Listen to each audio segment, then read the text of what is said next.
Selamat Hari Raya, hari suci mulia, kepada muslimin muslimat, semoga aman bahagia.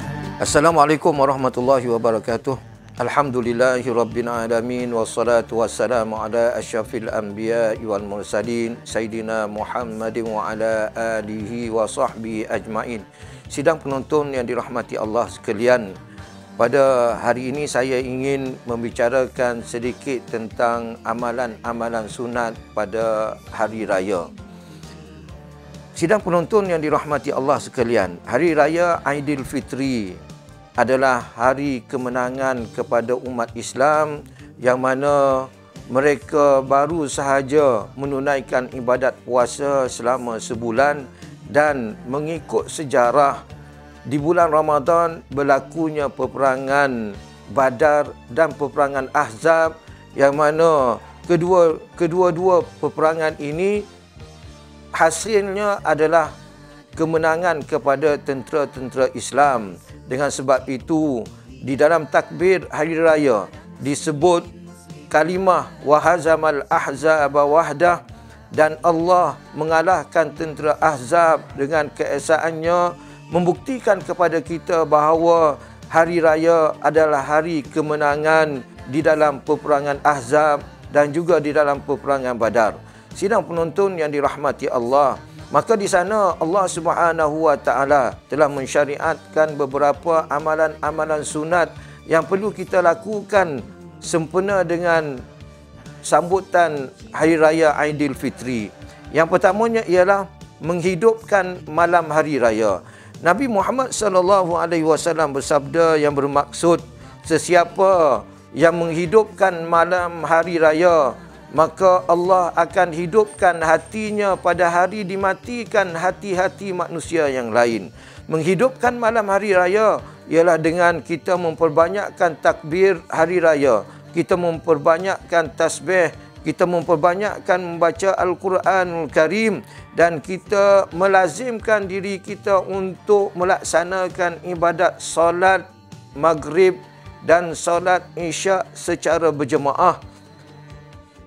Tidak seharusnya kita memenuhi malam hari raya dengan perkara-perkara yang melalaikan dan melarakan kita daripada mengingati Allah Subhanahu wa taala.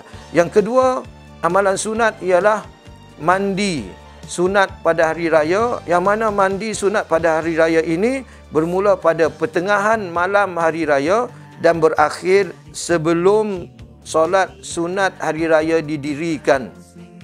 Kita perlu mandi, membersihkan diri kita, kerana Allah Subhanahu wa taala adalah Tuhan yang suka kepada kebersihan. Yang ketiga, amalan sunat ialah mengemas diri. Mengemas diri ini adalah termasuk kita memotong kuku-kuku kita, kita memotong rambut, kita memotong ataupun mengandam misai dan janggut bagi lelaki. Itu di antara cara kita mengemaskan diri, dan amalan ini dikira amalan sunat pada hari raya Aidilfitri. Yang keempat, amalan sunat ialah memperbanyakkan takbir.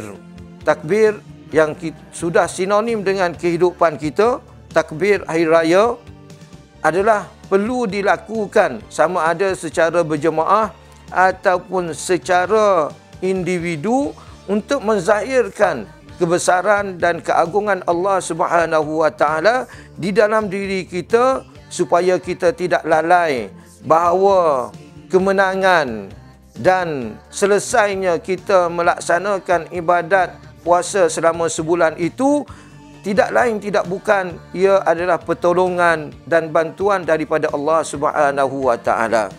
Amalan sunat yang kelima ialah memakai pakaian yang terbaik.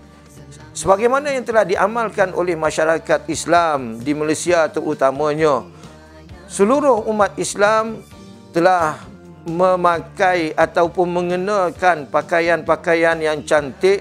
Kebiasaannya untuk lelaki adalah baju Melayu sepasang yang mereka baru beli dan baru pakai, ini adalah salah satu daripada sunnah yang dianjurkan oleh Rasulullah sallallahu alaihi wasallam.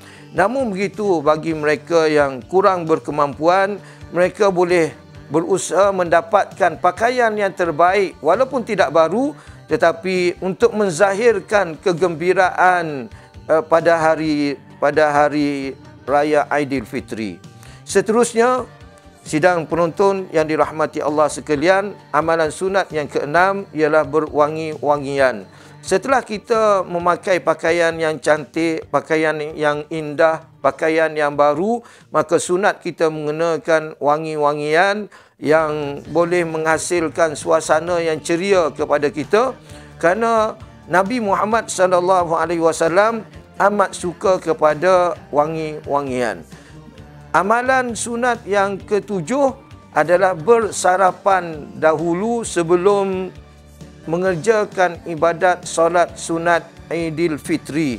Ini menjadi amalan Rasulullah sallallahu alaihi wasallam, di mana ulama mengatakan bahawa Nabi akan bersarapan dulu dengan buah kurma dengan bilangan ganjil, sama ada 3 ataupun 5 biji. Nabi bersarapan, barulah Nabi pergi ke masjid untuk menunaikan solat sunat hari raya. Dan yang ke-8 iaitu amalan sunat mengerjakan solat sunat hari raya. Solat sunat hari raya ini disunatkan dikerjakan secara berjemaah di masjid, surau ataupun tempat-tempat solat ataupun di padang-padang yang sesuai untuk dilakukan ibadat solat sunat hari raya. Hadirlah beramai-ramai bersama dengan ahli keluarga, anak-anak, isteri dan seluruh keluarga hadir dalam keadaan penuh keceriaan dengan pakaian yang baru. Kita sama-sama mengerjakan ibadat solat sunat hari raya. Seterusnya kita mendengar khutbah yang akan disampaikan oleh khatib pada hari tersebut. Di samping kita menghayati dan mengambil iktibar serta pengajaran daripada khutbah yang disampaikan, semoga dengan 8 amalan sunat yang telah disebutkan tadi dapat kita laksanakan semua sekali insya-Allah, dan ianya akan menjadi asbab untuk kita meraih syurga Allah Subhanahu wa taala. Wallahu alam. Wassalamualaikum warahmatullahi wabarakatuh.